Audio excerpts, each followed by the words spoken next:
What's going on, folks? It's your boy Javier with the Javier Show. Make sure you say it twice. I'm here with Bobby Roar. And anybody who knows Bobby Roar know that he has a hell of a roar on him.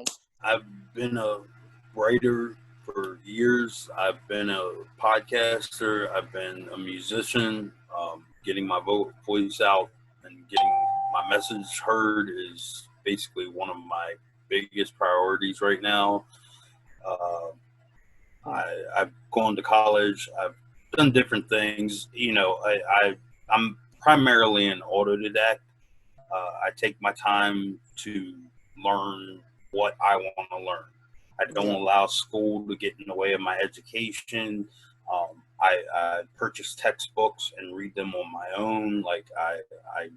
I'm able to read and learn rather than somebody show me and learn. Yeah, I noticed that, we do a lot of back and forth on social media, and I know that you're a political enthusiast, and we disagree on basically a lot, Yeah. I know you can't stand President Trump. I know that you consider yourself to be liberal. Would you not?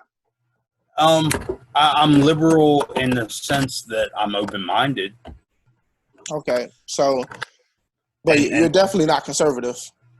Well, conservative means that you're closed-minded and you want things how they are. No, that's not necessarily true.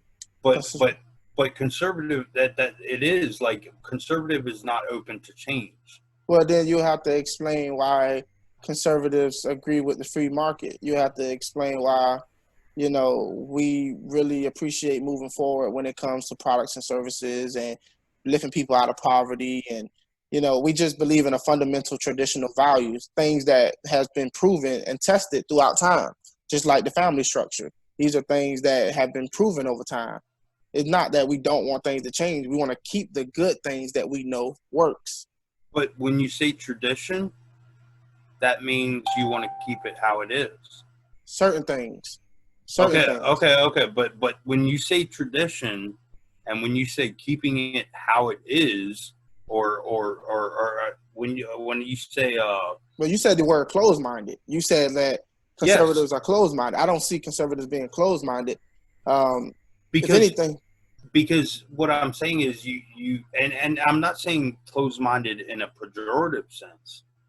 I'm saying closed-minded as this is the way the tradition is how we do it, and so let's keep doing the tradition. Certain traditions, like it used to be a time in history where you would go off and fight a war and people would rape and pillage the land. I mean, that was a tradition that was known throughout human history. Yet that's not something that conservatives will argue for. We talk about things that have been proven and tested over time to be fundamental to human nature and actually allows humans to benefit from it.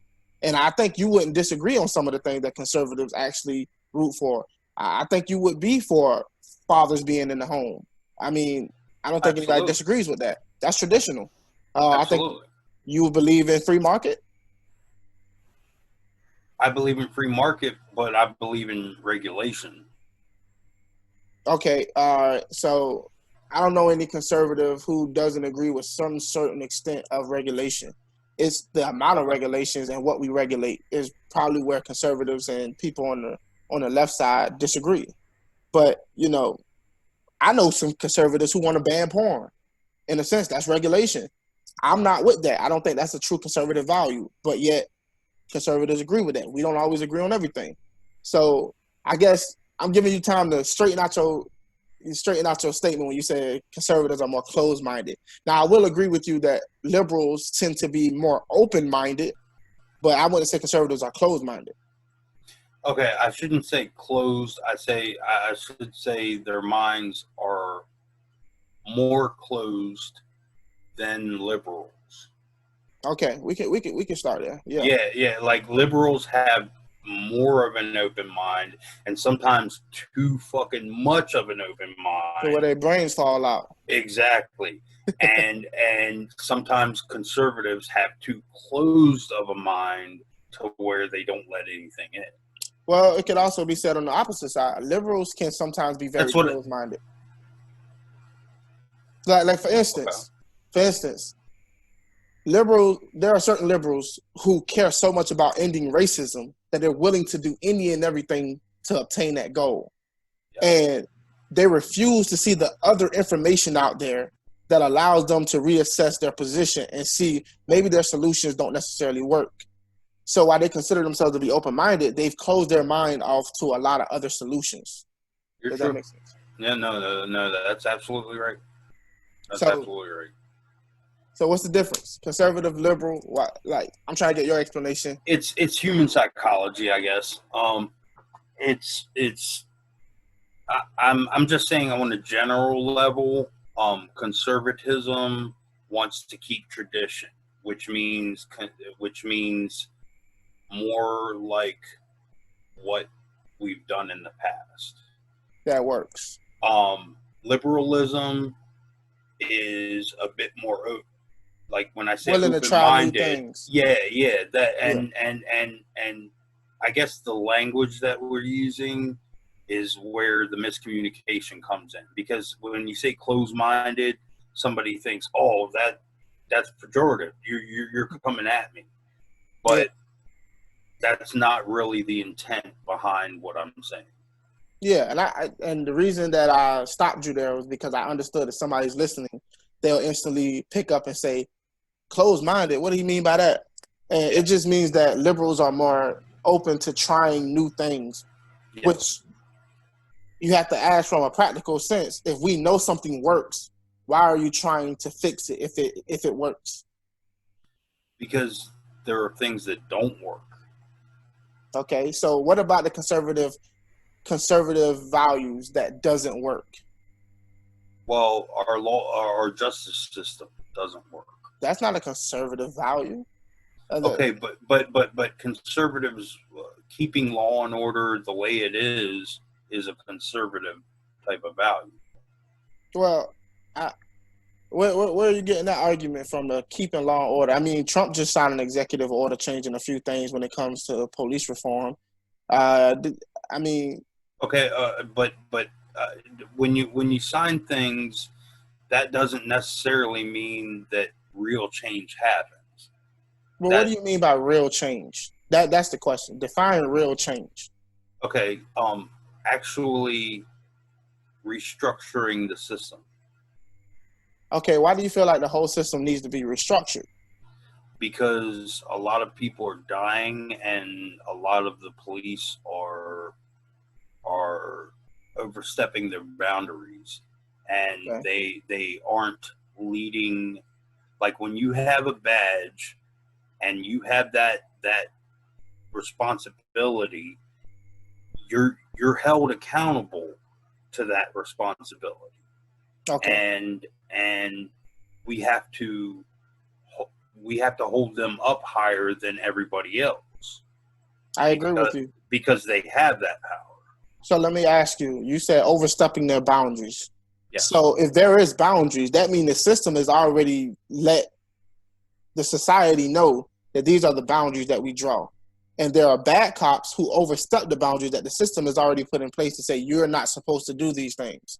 So how is that a system problem instead of more of a personal police officer problem? Those people who overstep the boundaries set in place by society. because the system of the law enforcement and the justice system is allowing the the cops to overstep their boundaries. It is allowing uh, lawyers and judges all and cops all to be buddy buddy with one another, and it's gang mentality. So how do you fix that? Whew. Because you're literally going to the same people who creates the problem to fix the Yeah. problem. So You need to hold people accountable okay, so do you think conservatives and liberals have a different idea of what it means to hold the system accountable? in some ways. Yes. All right, so let's use an example. George Floyd. Okay. We all know about George Floyd. We know what happened to him. Very much. Liberals and conservatives, people on the left, people on the right, all agree that what happened to George Floyd was horrific and it shouldn't have happened. Where's the disagreement there? The disagreement lies in saying that to allow cops to continue that kind of Behavior? behavior. Yeah, it's that is where like excusing that kind of behavior all the time leads to that kind of shit. So you think that conservatives are Excusing that kind of behavior, but we just oh, said very we much. both agreed that what happened to George Floyd was wrong. How was Okay, that? okay, but they excuse all types of other stuff. I'm not saying just that one thing that we agree that it's right. Okay. They excuse all types of stuff. I need you to be specific. Give me an instance where conservatives. Okay, they say, well, the black guy shouldn't have been talking back. Two things can be true at one time. The police officer could be wrong, and we can also point out the fact that the criminal couldn't have done what he did. And I'm not saying George Floyd was a criminal. I'm not saying that he had done anything wrong. Yeah. I don't know much about where that investigation is going, but what I do know is two things can be true at one time. A person can do something wrong, and the cop can also do something wrong, and we should be able to call both of those things out at the same time. I think liberals tend to try to ignore the bad guy and what he did wrong just to focus purely on the cop, and that's not giving a complete story. Because focusing on somebody giving somebody a $20 bill like that is a forged $20 bill and not real is not as much of a problem as murdering someone when you're a law enforcement officer in that position of power. Definitely, and that's why we're focusing on that. And that's why I asked you, did we both agree from a conservative perspective and a liberal perspective? We all agreed that what happened to George Floyd was wrong. We all agreed that the murder was wrong. Yes. Now, you said we excuse other things, and I'm trying to understand, how do we excuse other things? By saying, well, he shouldn't have ran. That's not making an excuse for George Floyd being murdered. No. Let's say a guy runs from a cop. Does that excuse the cop from murdering him? No, it doesn't. But you can but conservatives make that argument all the time. No, you can still point out. You can still point out that he shouldn't have ran. That doesn't excuse what the cop did. You can still point out two things that are wrong. Okay, but what does one thing have to do with another? Because when you're telling the story on how it took place, you have to get the facts straight. This is what happened from point A to point B. You can't just leave out the whole situation. Okay, but murdering somebody is wrong, and shooting them for running is wrong. Agreed. So why even talk about them running? That's not a reason for murdering. Agreed. For example. So if that's not a reason for murdering, then why are we discussing it when we're discussing murder? Because it's also a part of why the whole situation turned out the way it did. What led to what outcome? You cannot create 1 + 1 = 2 and then take out a 1 and still get 2. You have to paint the whole picture. Okay, but because of that, because of him running, that murder is not the answer.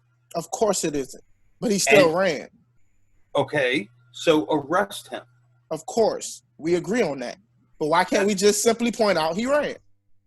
Because conservatives a lot of times want to say, oh, he ran, so it's okay that he shot him. I've never heard a conservative, at least a sensible conservative, make that argument. Now, you may know some conservatives that I don't, and not all conservatives are intelligent. I'm not going to sit here and make that claim, but for the majority of conservatives who have a brain between their two ears, would never make the statement that just because you run from a police officer, you deserve to get shot. They would say if you resist arrest, which is running. If you pose a danger to a police officer, yes, then it may justify you being shot. An imminent threat. Yes. Which okay. Let's take this guy in Georgia okay, who grabbed the taser. grabbed the taser. Yeah, was that cop's life in danger? From what I understand, they said the cops shot the taser twice, and the taser was already empty. Now, what we're trying to determine now is if the cop was aware of what was the taser being pointed at the guy, or did the guy also have a gun on him and turn around and shoot the gun? They already had patted the guy down. Okay, so you're looking at a video. Anybody who's been in a fist fight, anybody who's been in an altercation, I've shot at guys have shot at me. In plenty of those situations, things happen so fast. But if you're looking from it from the outside perspective, everything looks slowed down, and you're trying to use your mind, sitting in the comfort of your home, on what you would have did in a situation that happened in a split second. But he knew he didn't have a gun because he patted him down and everything already. Of course. But did he know that the taser was not loaded? Did he know that the taser was not of harm to him? Yes, because he had backup. If he got tased, his backup would have been fucking right there. So you sit there and let somebody tase you because you got a homeboy next to you? No. It doesn't give you reason to shoot that person. I'm not saying they should have shot the man. What I'm saying is we're trying to judge the man. Conservatives are saying. No, conservatives are saying, hey, just because you got in your mind on what you would have done in that situation, there could be alternate sides of the story. You're not these police officers. You wasn't in the heat of the moment on when one thing went from calm to not calm in a split second. You don't know what you would have done. You think these guys wanted to kill this man? Think about it. You have to isolate what the problem is. The problem is he shot an unarmed man. Yes. Was that justified? He was armed at the time. He had a taser in his hand. That's not armed. That's not deadly armed. That's not deadly armed. So now you went from armed to deadly armed. Yes, because I'm armed if I have a pencil in my hand. Yes, does that mean I should be shot? If you came at me with a pencil to stab me in the face or the eye, I have the just ground to shoot you. Okay, if I'm on top of you and doing that. No, you could be halfway across the room. If you hold a pencil up and start charging me, I have the right to pull out my pistol and shoot. Okay, but he wasn't charging him. He was running away from him. Aiming a weapon that can be shot at a distance. If I run the opposite way and I aim a pistol at you, do you have the right to shoot me? Yes. You do. Because the pistol is lethal. Not because the pistol is lethal, it's because I can do damage to you from a distance. If I had a slingshot and I was running the opposite way and I was aiming a rock at you to hit you in your forehead with a hard rock, do you have the right to shoot me? Not if that rock isn't lethal. So you're just gonna sit there and take the rock to the face? No, I move. I duck and cover. There's a million fucking things that I do. That doesn't guarantee you safety. That doesn't guarantee. Nothing guarantees you safety. Yes. But shooting somebody and murdering them is not a just cause for your safety. I'm asking you. You're missing the point. When those two police officers showed up to the scene, did they come there with the intention to murder this man? I don't know what their intentions were. Did it at any point, you watched the video, at any point did it seem that these two cops came there to murder that black man? I know, all right, let me say this. I know the psychology that runs in a lot of cops' heads and a lot of military's heads is they want to kill people. They want to shoot people. Okay. So it's the psychology in a lot of their heads. So I can't say what was in their head. But I'm talking about their behavior. Because the argument, or not the argument, but the situation seemed very calm until it was time to take the man to jail. The cops seemed to be polite. Everybody was keeping calm and having conversations. Hey, can we breathalyze you? Would you walk this line for me? These don't seem like the type of behavior of people who are looking for a reason to kill this man. Okay, but at what point Was their life in danger? I'm telling you, in hindsight, we can look at the video and say, you know what? These guys were wrong for shooting this guy. They should go to jail. But the question lies at what were their intentions? Did he panic at the heat of the moment? You're not willing to give these people.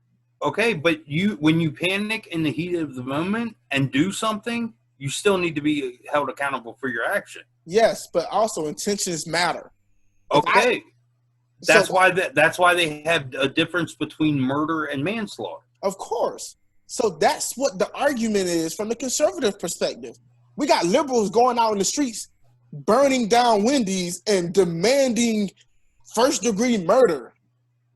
It's like, reasonably, we have to look at these things in context and say, did these guys seem like they came here to murder? If that's not the intention, this guy made a mistake, being a human being who is flawed, shot a man unjustly, he should pay a price for it. But it should be first-degree murder. Okay, but was he shooting him with the intention to kill him? I don't think police officers are trained to shoot legs or to shoot to... No, they're trained to shoot to kill, and that is the problem. Okay. Like, you don't have to shoot to kill every goddamn thing in the world. No, you can't train to not shoot to kill and train to shoot to kill in a split second. You have to do repetition. Anybody who goes to a gun range understands it's all about repetition. Because the one time you may not shoot to kill may be the other time where you die in the process. You don't get to make that decision in a split second. Either you're trained to do something or you're not. And you need to be held accountable for your actions. Yes. Everybody should be held accountable for their actions. But it should be reasonable. It shouldn't be white dude kills black man, therefore he's a racist murderer. Manslaughter is reasonable compared to murder. Is he charged with manslaughter? Did he intend to kill him? If you intend to kill somebody, that is murder. What I'm telling you is... Did he have to kill him? I'm not saying he had to kill him. What you would have done in that situation may have been different because you're a different person. But I would have let him run and go. When somebody's aiming something at you, you don't. Yes, you're natural. That's what I'm telling you. Repetition. You've trained somebody to react a certain way based on the environment that they're in. They trained that police officer to shoot to kill if somebody aimed a projectile or any kind of weapon towards them. His natural instinct is to shoot. So that's poor training. Okay, we can blame it on poor training. Okay, poor training is part of the system. Okay. I'm with you on that. But we're not also finna go out and charge this man with second-degree, first-degree murder. Because we understand, given the circumstance, what this guy's been trained to do, the heat of the moment, and how the situation evolved from being peaceful to this guy wrestling with the police officers, grabbing one of their weapons and running off and aiming it back at them. You don't know how quick a response happens in that time. So I'm asking liberals to be reasonable when approaching this subject. That's all conservatives are asking. I can agree with that. I can say, yes, first-degree manslaughter would be more appropriate because he's been trained to do that, and he's been led to believe that was okay.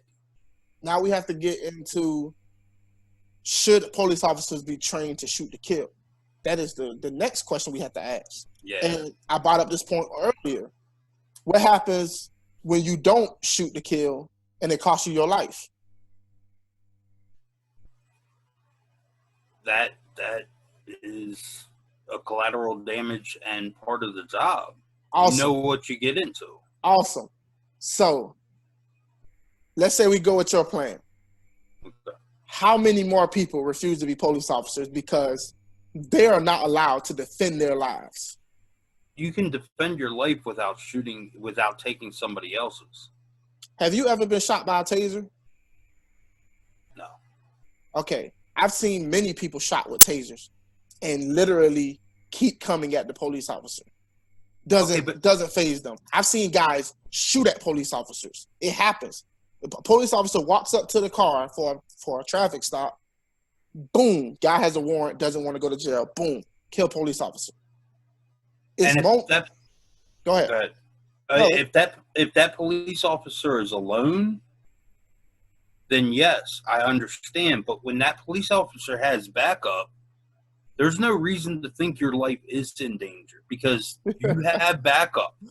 You telling me people don't die when they have backup?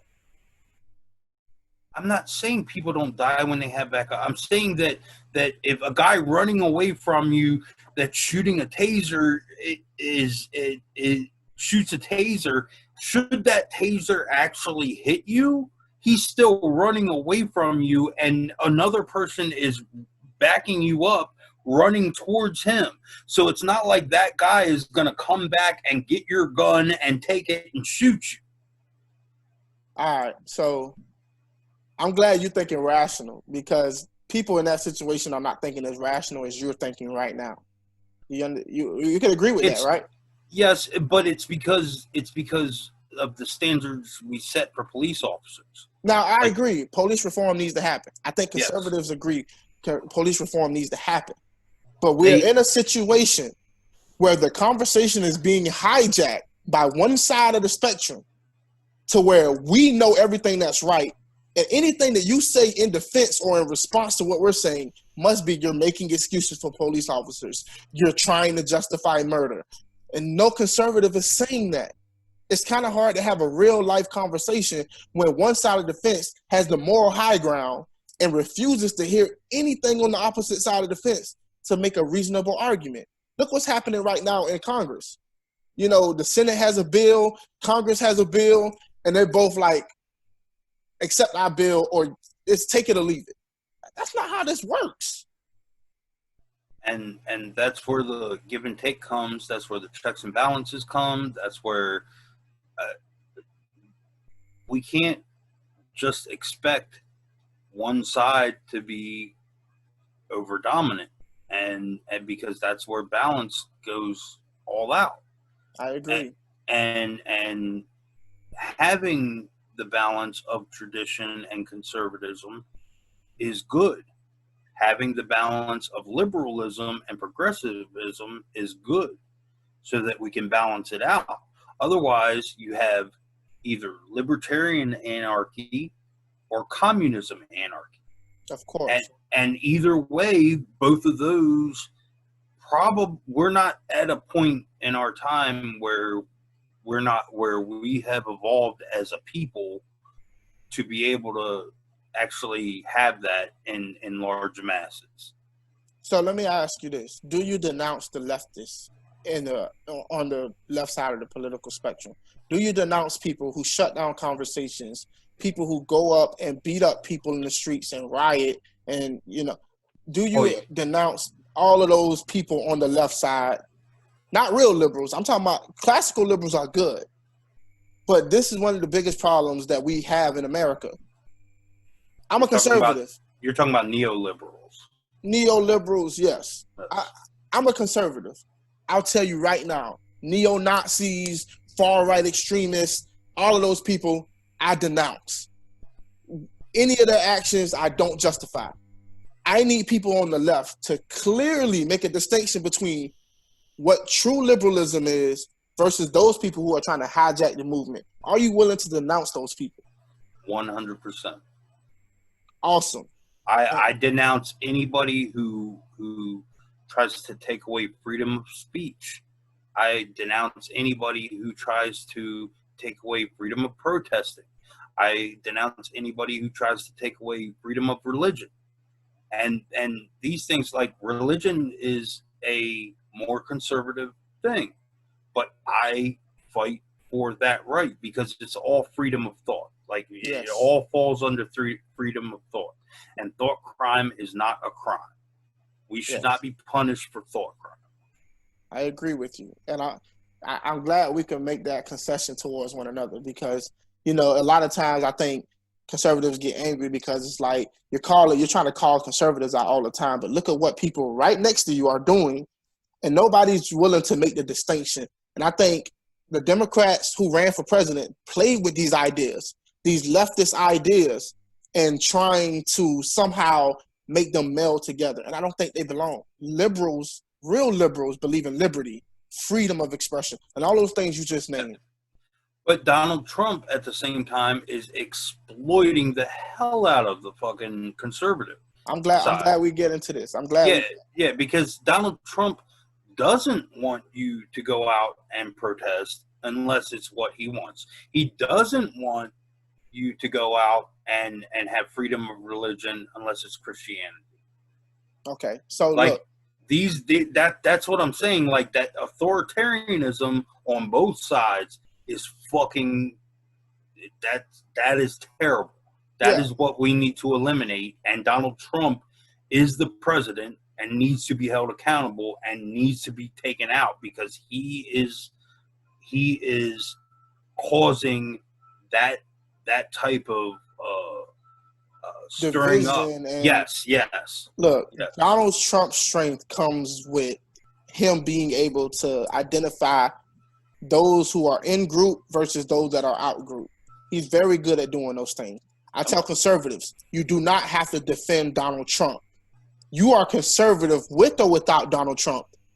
Donald Trump must conform to conservatism. It's not the other way around. That's the way to look. There has to be. Yeah. And just like I asked you to get your side together, it is my duty as a conservative and all conservatives to realize what conservatism actually is, and anything that goes against that needs to be rooted out. And that includes a lot of things that Donald Trump has said, a lot of things that Donald Trump has done. And I supported Donald Trump. Even to this point, I still root for Donald Trump. And I understand that me and you disagree about, how bad Donald Trump is versus what I think he's done. But Donald Trump is able to do the things that he's able to do is because we have a long line that came before him that kept allowing the presidents to get away with this and get away with that and to allow him to expand his power. What do you think happens when you put somebody in office you don't agree with? They're going to use those same powers against you. So you're supporting continuing that? No. But by supporting Trump, that's what you're doing. One of the issues that I have with the GOP, and I don't consider myself Republican. I'm a conservative at heart. One problem I actually love the Republican agenda, the original Republican agenda. Like, Abraham Lincoln was a liberal. Yeah, so this is the thing. I think that the GOP is not conservative enough. And I think there are conservatives in the GOP, but the GOP is not conservative. And the reason I say that is we keep talking about small government. That's a conservative talking point. Where is that, homie? You talking about cutting a little regulation here and a little regulation there. But like I just said, we got conservatives talking about banning porn. That's not small government. Why is the government telling you who you can marry and who you can't marry? These are things that are not conservative. And I agree. So when it comes to Donald Trump is a gift. Now, a lot of people may say, oh, Donald Trump's a curse. No, Donald Trump is everything America has allowed to build up in this country, manifested. Donald Trump is the wake-up call for all of us to see and to realize, you know what? We have to control our government. The government doesn't control us. Now, there are some things that Donald Trump has done that I agree with, but that doesn't ignore all the things Donald Trump does that just I don't agree with. So when it comes to Democrats versus Republicans, I don't really think the Republicans are on the conservative side. Most policies that liberals and conservatives agree on, we agree on a lot of things, and it never gets done. You have conservatives and liberals on the outside of Republicans and Democrats. Republicans and Democrats swim in the same circle. Yes. Like that they are basically corporate conglomerate parties that hold a lot of power that they use to play around with everything. That's why nothing ever gets done. That's why immigration, healthcare, poverty, nothing ever gets done, because we are meant to fight each other on these issues rather than actually attacking these issues. Especially the ones we agree on. You know, Yes. if we don't agree on everything, that's cool. Let's start on the things we do agree with and get that shit done. Get it out the way, and then we can focus on these other things. And let's stop making people the boogeyman. Of course. I Donald Trump, the left makes him the boogeyman the same way the right makes Obama the boogeyman, but Obama and Trump are the president. So that's where the buck stops. So the things that happen that are under their watch, that's who gets the blame. Like this is why I talk about small government. The president shouldn't be on our minds. Not that much. The president should come in our minds if there's a war that's about to happen, if there are certain issues. We think about the president all the fucking time. He's in every fucking thing we watch and talk about. It used to be a time where you could go knock on the White House door and talk to the president. It was never, the founders never imagined this. And that's why I say Donald Trump is a gift. He shows us where we went wrong as Americans. And I'm not saying that to criticize Donald Trump and some of the things that I agree with that he's done, but look at where we are in this country. Look at the division where we are. And Trump plays a big role in that. You know, and I have to acknowledge that. It's about, you know, we're going to drink leftist tears and we're going to, you know, look, I don't agree with leftists. I'm going to be honest. If we're talking about a conversation between liberals and conservatives, I can have it. When it comes to the extreme left, I ain't got nothing to say about it. And I think that is the biggest flaw. We allow the extremes to speak for us. And that's you wouldn't want the extreme right? No, of course not. I don't need a neo-Nazi telling me what conservatism is and making, you know. You don't want fascism, right? Of course not. You know? Okay. And the same way communism with authoritarianism is bad. Fascism with authoritarianism is bad. The only issue that I have is I think the far left is far scarier. And the reason I think the far left is far scarier is because it's very hard to identify. Yeah, because it's new. It's change. That's what they... Well, we've seen it before. Progress represents, like, allowing transgenders or gay marriage. That's all new to people. That's what scares people. That's well, we're not used to that. Well, why, you know? But when you really think about it, two men, two women, those two people loving each other has nothing to do with the government. And really is a conservative thing. Yes. I think the only problem comes in that is when people try to tell conservatives that they have to agree with it on a personal level, or that they have to bake cakes for these people, or that they must call a man a woman. I think that's where conservatives draw the line. I think do what you want. Okay. Just don't force me to be a part of it. That's where the draw the line is. I agree. Calling somebody who identifies as a woman a man is more rude than something that should be a law or something. Yeah, absolutely. It's only rude because we created a narrative around it to say it is. Look, I'm a conservative. If some two people don't like the fact that I'm a conservative and they want to express that, fuck you. Like, I go on about my day. But if you identify as something and somebody doesn't want to respect what you identify as, it's okay.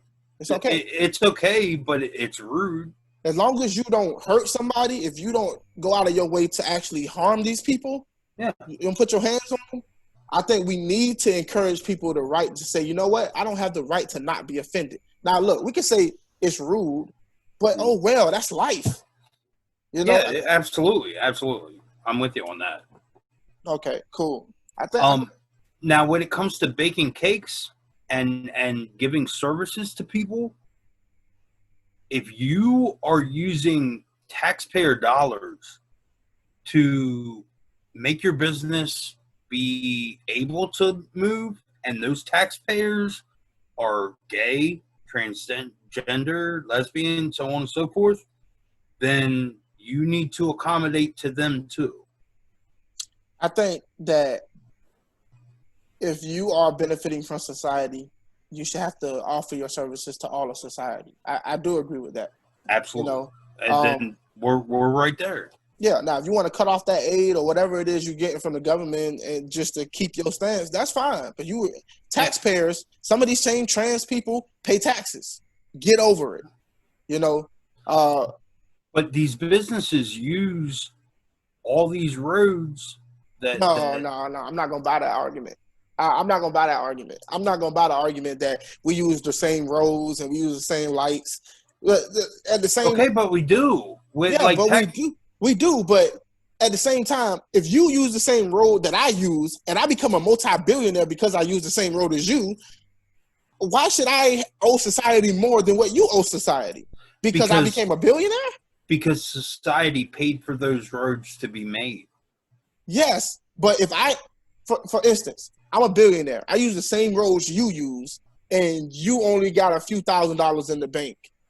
Why is it that I somehow owe society more than what you owe society? I just use the same resources in a better way than you. I'm not saying you owe society more. I'm saying that if you want to use your business because that you were able to make because of society making those roads. So how do you quantify that? What if I would have made the business if those roads wasn't there? There was businesses before roads. They were called fucking railroads, and before that, roads, and we had and people built businesses, and those businesses weren't as profitable, and those businesses weren't the trade wasn't as big. Like once the interstate highways started actually coming, that made it so businesses could move stuff around. Yeah, but it was also, and that's all tax. That's taxpayer money. Those highways were built for truck drivers to haul materials like war materials. They were built for war. They were built for business as well. No, businesses just benefited from it. They built the highway system for transporting war materials from one place to the next place. They built them for transporting, period, from state to state. Where is the agreement that I sign as a business owner that if I use these highways or these roads that I somehow owe society a debt or that I somehow have to act a certain way with my business? I didn't sign a contract for that. Some of these roads were built before I was even born. Okay, most of us. That's just a standard. If you're gonna use the roads, you gotta play by the rules. Who sets the rules? That's the question. Who sets the rules? The rules are that if whoever paid for the roads should be treated fairly.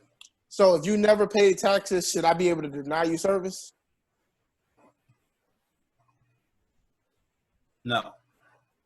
Come on, man. You can't have it both ways. You can't have it both ways. No. What I'm saying is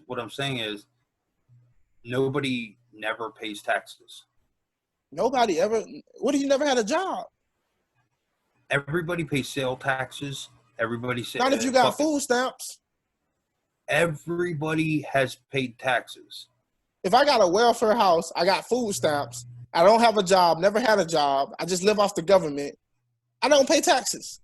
Okay, but is there a person on this planet who has done nothing whatsoever and lives 100% solely off the government? Then you would have to quantify who paid enough. How much taxes is enough to say, you know what, I paid for this? You don't even know where your tax dollars go. Absolutely. So how do you know you paid for those roads? Because it's all part of the pot. That the money that comes from that paid for those roads came from the pot. So if I had a job for 6 months, mm-hmm. the only job I ever had, Mm-hmm. I still live off the government. I quit that job. I got 4 or 5 kids. I'm living off the government. Mm-hmm. You're saying that I am just as entitled to the same services and products as you are, and you work your entire life. Why are you living off the government? Because I got 4 or 5 kids. It's hard to have a job when you got 4 or 5 kids. I made mistakes when I was young. Okay. Now you're making a conservative argument. It's like, why did you make these mistakes? And why are you living off the government? Well, no. All we're saying is we're a society that isn't gonna put those children in danger just because that person made a mistake. Okay, so your argument was everybody pays taxes, therefore you benefited off of them paying for these roads. Yes. Therefore, you have to offer them your services equally. So I brought up the scenario. What if somebody never paid taxes? What if somebody lived off the government? Those people aren't included in that statement that you made beforehand. Those people they didn't benefit society in that way. They didn't pay taxes and benefit for that because of their circumstances. They never used those roads for shipping goods and such.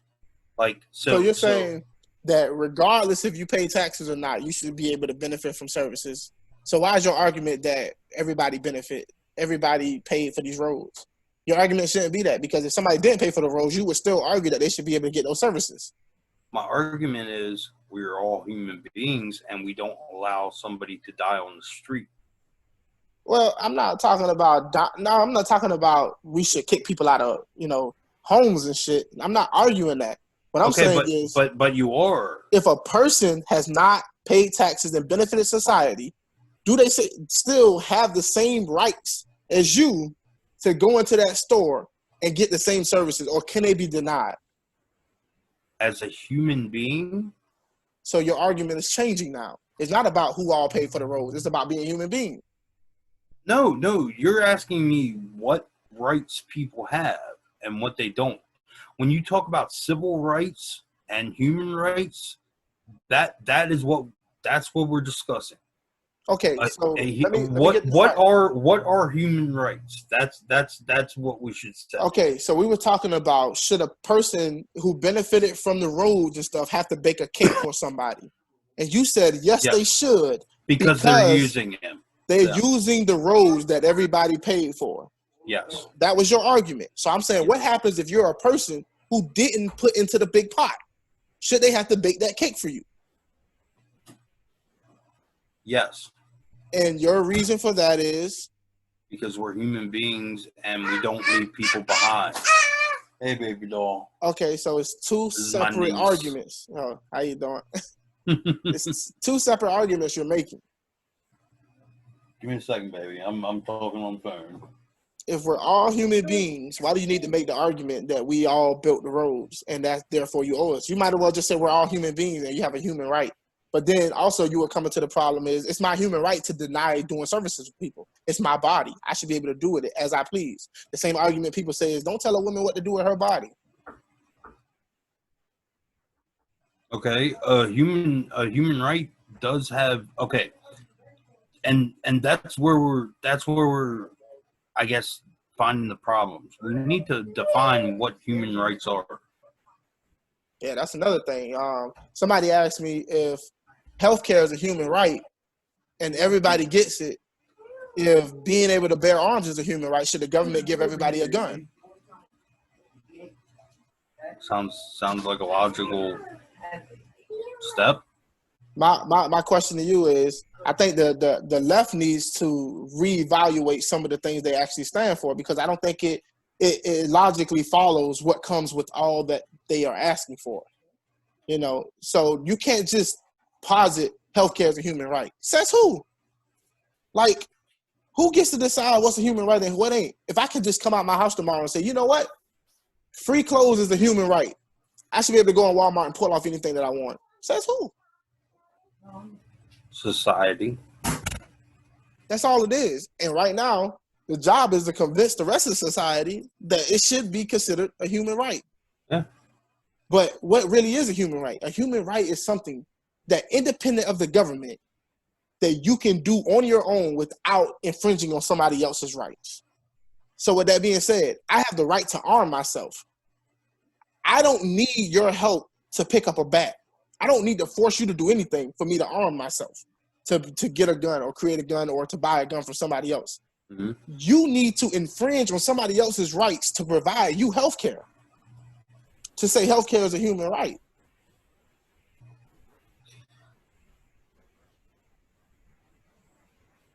In society, yes. So that's what conservatives mean when we say human rights. Human rights are the things that you can do independently on your own without anybody else having to be forced to comply. For instance, freedom of speech. But having a gun, you can't have a gun on your own. Yes, you can. Who you think makes the guns? Okay, well, same with healthcare. Like you can take care of your own self in healthcare. I had to buy the gun. You're missing my point. I had to buy a gun. The government is not giving me guns, even though I have the right to bear arms. I have to buy a gun. So if you want to say healthcare is a human right, you still have to pay for it. So if you have to buy a gun, it's not a right. No, it is a right because I can still arm myself without buying a gun. Like I said, I can pick up a rock and arm myself. I can bash your brains out with a rock. I have the right to defend myself with any weapon. But you're saying if you need somebody else to do something, then you're infringing on them. Yes, and I don't need nobody else. I don't. Yes, need yes, you do. You need somebody to make that gun. Yeah, but if I didn't buy the gun, I could still pick up a rock and bash your brains in. Okay, and with healthcare, I could still find a leaf and make myself well. Do it then. Okay, yeah, but nobody's arguing that. If you that's what society is all about, helping each other. Now you're bringing other people into it. I explicitly said I can defend myself without the help of anybody else. Now you're saying, well, we all need each other. Now you're okay. I can have health care without anybody else. Okay, then do it. Nobody's making that argument. If you want to go out and use natural herbs and put it on you and do your own surgeries, fine. You're not forcing a doctor to do it.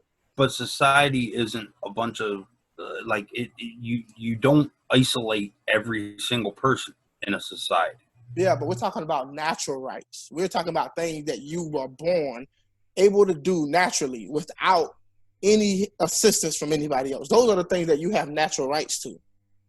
Okay. Anything else is not a natural right. That's a societal right that you're choosing to on society. So you have a right to pick up a rock. You don't have a right to a gun.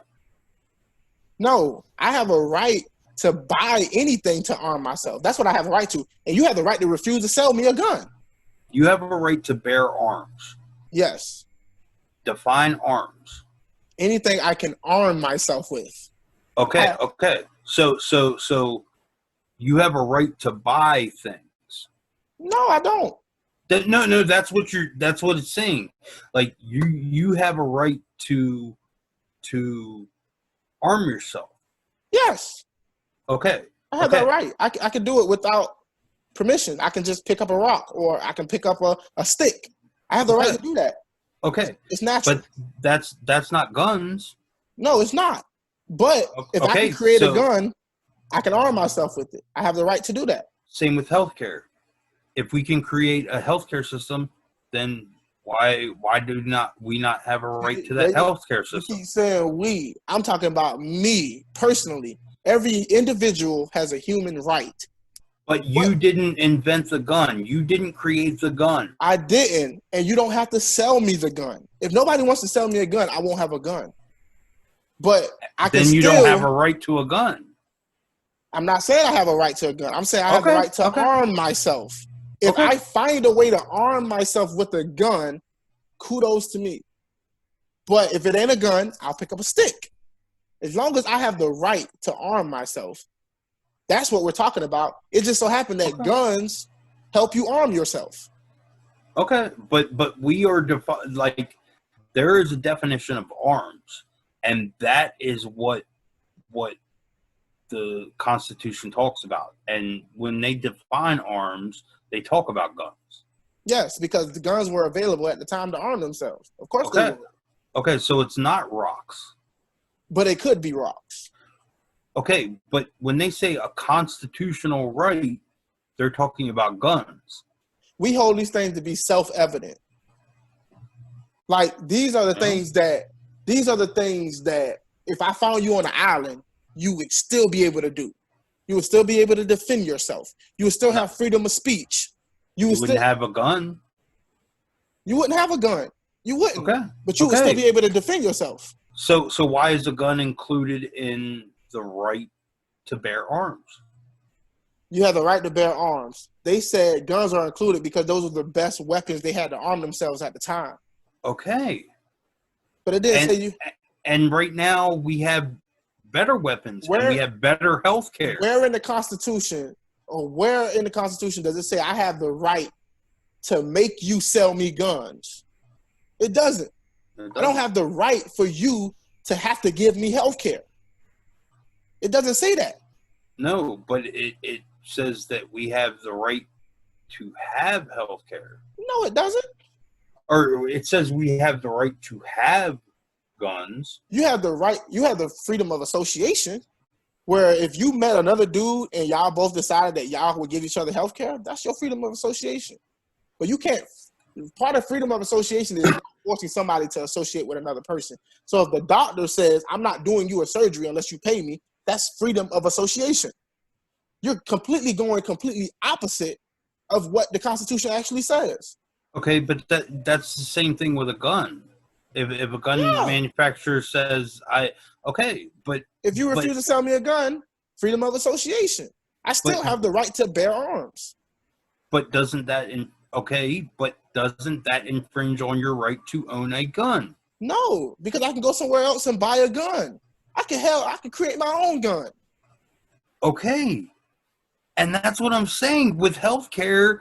It's we as a society have made what I'm arguing is you have the right to administer whatever kind of healthcare you want to yourself. Yes. Because you have the freedom of expression, you have the freedom to do whatever it is, right? Yes. But what you don't have the right to do is to force other people to give you health care. Just like I don't have the right to force a gun manufacturer to sell me a gun. Those two things are not in contradiction. Okay, then as a society, you don't have to pay in, but you also don't get the benefits of the society. That's cool. Freedom of association.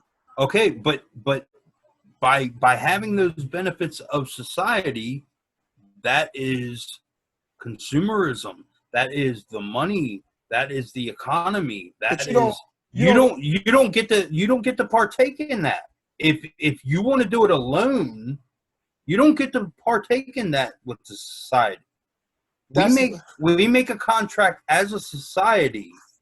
That's the thing. The contract keeps changing. That's what you realize. It's not changing. Well, the Constitution changes. Okay, if you can convince most Americans to adopt the idea that you can force people to give you health care, more power to you. That's democracy. But at this moment, you don't get to decide for the other half of the country that you have to pay for my health care. You don't get to decide that. Even if it was better for you, if it was better for everyone that health care existed for everybody, you still don't get to right to tell other people that they have to pay for your health care. Okay. You're infringing on their rights as an American citizen. But don't complain about insurance prices going high when the left is the one complaining about that. No.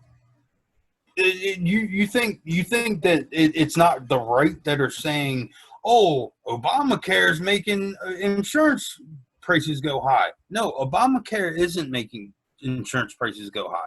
Insurance has always went high. Like I can show you a debate between Teddy Kennedy and Richard Nixon where they're. So your problem is not free healthcare, or I don't like to use the word free because ain't nothing free. Your problem is not the government controlling and dictating paying for healthcare. Your problem is healthcare is too expensive. So we should be finding a way to lower healthcare prices. Yes. I'm with you. If we can, as a society, can find a way to use our freedom of association to wager healthcare prices lower, I'm with you. National healthcare is a way to do that. But then there you go again. You're infringing on other people's rights. You're telling other people they have to pay for something that they don't want to pay for. You are saying what is the answer to the solution, or you have a problem, high costs, and then you have a solution, national health care. And that's your job. If that's something you for, your job is to convince the rest of Americans that it's something worth investing in. But if you don't, you can't look at them and say, oh, well, that's their freedom. Their freedom is to say, it's their freedom. I want to pay for my own health care. I don't want to pay for your health care. But in a democracy, the majority rules. Well, not necessarily. In a democracy. This is not a true democracy. It's a democratic republic, which is a democracy. But it's not a true democracy. A true democracy is whatever the majority says goes, and that's not how we operate in America. If that was the case, Donald Trump wouldn't be in office right now. You're right. Because the founders put into systems checks and balances because they didn't want the majority to always overrule the minority. Because if 60% of the country said tomorrow that freedom of speech is wrong, we should still get rid of freedom of speech. Okay. You're right, but you're also saying with that argument, you're saying that the minority can be right. Yeah, the minority can be right. 1 million people can agree on something and still be wrong. And I'm not saying that you're wrong. What I'm saying is you have to convince the other people in the right places to agree with you, and you'll get what you want. That's life. But just calling something a human right doesn't manifest it. That's no. Honestly, we don't have rights. None of this shit is right. Like, we have privileges. If you really want to break everything down to what it is, we have privileges. We have rights. And the reason we have privileges. The reason I'm going to disagree with you is because if it's a right, you can't take it away. Do you agree with that? I agree. Now, here's where the problem. You can't take away a right, but a right can be given up. That's where we disagree. I don't think that we have privileges. I just think that we grew up in a society where we've convinced ourselves that the government is the all be all. We have the power. We have the rights. We're just giving them up to the government.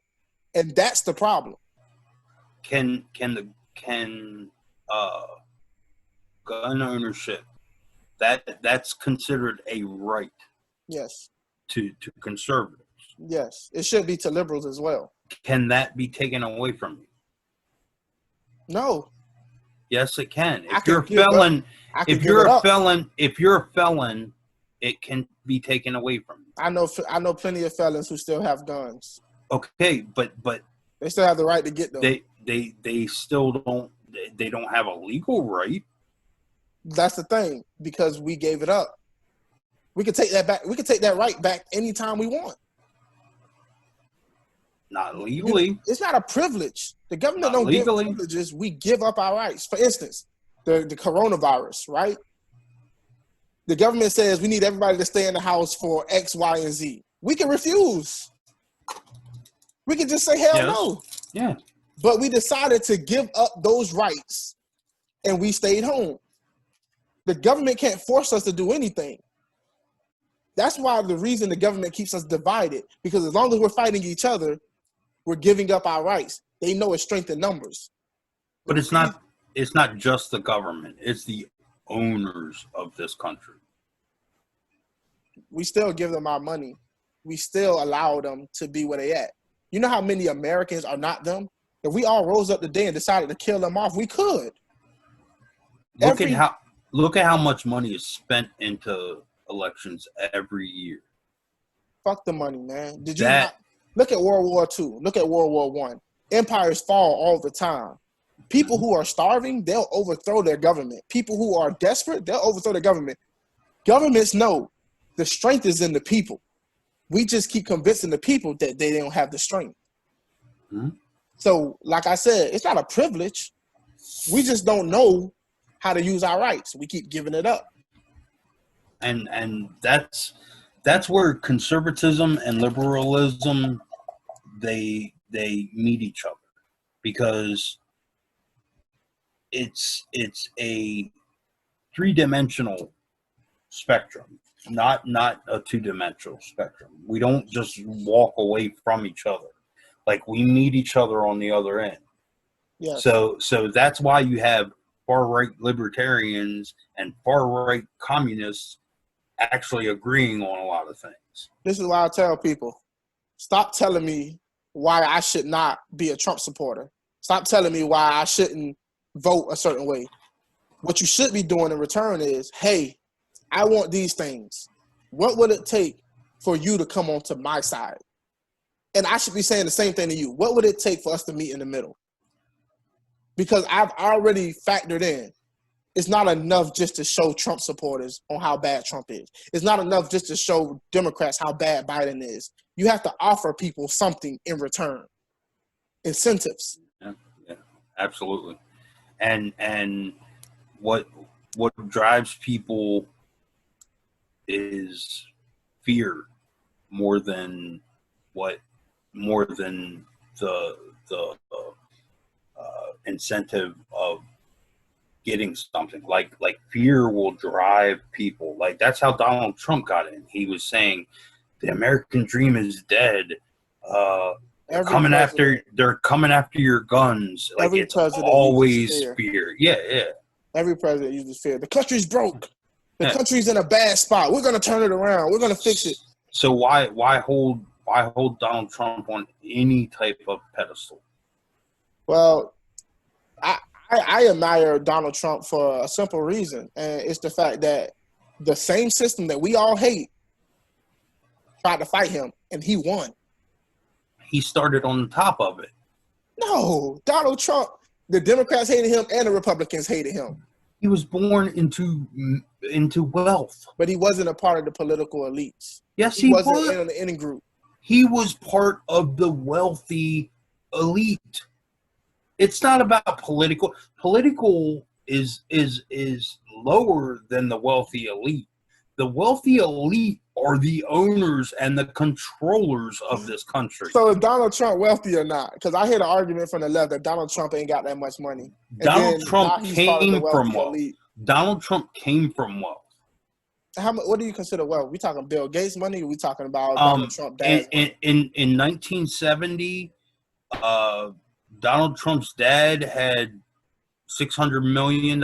I'd say that's wealthy. Well, what I'm saying is, in 1970, what I'm saying that's what Donald Trump came from. So you can't respect a man born on third base who got home. You respect a man. You should respect a man who gets in the batter's box and actually makes his whole way around it. I can respect both. I'm not saying because I respect Donald Trump that I somehow won't respect the guy who came from nothing. Somebody who's born on third base and makes it home, why give them all that credit? Well, this is what I'm saying. Which is what you're doing. There are other billionaires. There are other billionaires who ran for president and they didn't get far. So being a billionaire alone is not enough to become president of the United States of America. So we can't just say, "Oh, Donald Trump's a billionaire. That's why he won." No, I didn't say that. I didn't say that at all. You can't. Donald Trump won. No, Donald Trump won because he exploited the fears and every president does that. Donald Trump won because Donald Trump's and he's a great politician. He's not a great businessman. Nah, they're one and the same. Honestly, I mean, no. Donald Trump he failed on businesses. A lot of business owners fail a lot of times on businesses. Entrepreneurs fail all the time. He failed more than he succeeded. Okay, but all you need to succeed once. Okay, but that. Okay, and his success far outweighs his Sometimes you get lucky the first time. Sometimes you do. Okay, but Donald Trump started at the top and had every single. He could have put all of his money in index funds and just let it just sit there, and it would be the exact same wealth that he has now. But then how did you translate that from being president? Because it takes more than money. You already said it takes more than money to be president. What I'm saying is creating wealth. Like if he was actually a smart person and a good person and a good person if he was Donald Trump is smart. If he was smart, he would be a person who would have used that money to flip and make more than just sitting that money there. Warren Buffett is a smart person. He uses his money and he takes it and he grabs at different things. He doesn't just Trump has been on WWE. He's been in wrestling. He's done movies. He has his brand on so many different things. And for that, he's a genius. He's a genius marketer. People are smart in different areas, and sometimes it works for you. He's a genius sometimes marketer. It doesn't work for you at all. I won't say he's not good at marketing. He is absolutely. But we can agree. None of the Democrats wanted Donald Trump to be president, and none of the Republicans wanted him to be president. He took over the party. Yes. Yeah, absolutely. That's all I'm saying is. But cult leaders do that. Cult leaders do that shit all the time. Like they're still con men. Well, I mean, I think what is a politician but a con man? I mean. A politician should it should be more than a con man. Well, we talk about what it should be, but in the real world, being a good politician is out-competing your opponent. Bernie Sanders isn't out there putting out a con. And he's not going to win. Okay, but he's not putting out a con. You're saying what is a politician? No, I'm saying he's a bad politician. No, he's somebody trying to actually fix things, Then he should go try to fix things in a different area because politics are brutal. Politics is not about a facade and a house of cards. Really? Yes, because whenever you just build that up and you just let it go, nothing happens. There's nothing happens from politics. So why not try to make change through the political spectrum? Just because you played the game and you did brutal things to get where you at doesn't mean you're not trying to change things. Sometimes the best way to change things is to play the game. Because those people who don't play the game, they never get in a position to change anything. Hence, Bernie Sanders. Bernie Sanders plays the game. He's bad at it. But no, it's because he has principles. No. Everybody has principles. No, but you can still be a good politician. What are Donald Trump's principles? Donald Trump wants to win. Donald Trump understands if he wins, he can make change. Donald Trump change in what? In what? What do you mean in what? I mean, you think what is Donald Trump's goal? Donald Trump's goal is to, right at this moment? No. What does Donald Trump want overall? To make America great again. Donald Trump wants Donald Trump to be held up. Did he tell you that? You can see it in his actions. So you're a mind reader. You can see it in his actions. So I'm just observing and reporting. What man do you know wants to be president of the United States of America, knowing everything that comes with it? There's some narcissism in everybody. Now, you may say Donald Trump has more narcissism than the rest of the presidents, and I could agree with you. But I just fail to believe that Donald Trump's only ambition was to what? Say, I've been president? Because he has to do the job. No, to make money for him and his corporation and his family. He could make money without being president. People do it all the time. Okay, but he didn't want to be president. He wasn't looking to be president. So why not resign? Why run again? Because now that he has the power, he's fucking running with it. Yeah. Look, everything just leads to the next thing. You're like a conspiracy theory. It's like, okay, Donald Trump's dumb.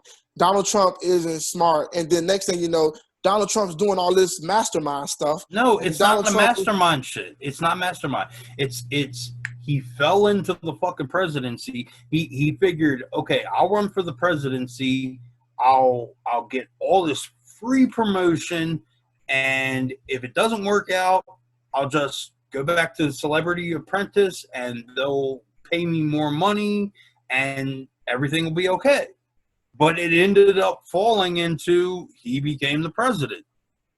So now he has that responsibility that is on his shoulders. But you don't say that to make it better. Time that Donald Trump couldn't have did something that really just ruined his presidency. He could have dropped out. He could have just said, I've been thinking, I'm talking to my family, I'm not going to be able to do this. I'm making it too far. In his mind, he could have dropped out.